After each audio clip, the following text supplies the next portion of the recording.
আমার স্ত্রীর 2 মাস, 5 মাস এবং 8 মাসের বাচ্চা পেটের মধ্যে মারা গেছেন। ডাক্তারগণ মেডিকেল টেস্টে কোনো সমস্যা খুঁজে পান নাই।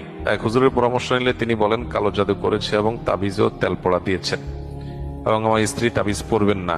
এখন করণীয় কি দয়া করে বলবেন। মেহরবানি করে আপনি কোনো ভালো রাকি, যারা ঝাড়ফুঁক করেন এরকম কোনো রাকির শরণাপন্ন হবেন, তাহলে সেক্ষেত্রে ইনশাআল্লাহ তিনি আপনাকে ভালো গাইড করতে পারবেন। কোরআন এবং হাদিসের আলোকে সেলফ রুকিয়া, নিজের ট্রিটমেন্ট করার মতো অনেক ওয়ে আছে, সেগুলো আপনি অবলম্বন করবেন। আশা করে যে আল্লাহ তাআলা আপনাকে হেফাজত করবেন।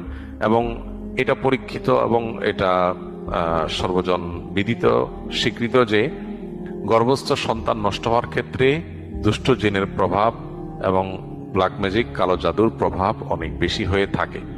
এটার প্রপার ট্রিটমেন্ট যথাযথ উপায় যদি করা হয় তাহলে সেক্ষেত্রে এটা সমাধান হতে পারে, কিন্তু তার জন্য আপনাকে প্রচুর পরিমাণ রুকিয়া কন্টিনিউ চালাতে হবে।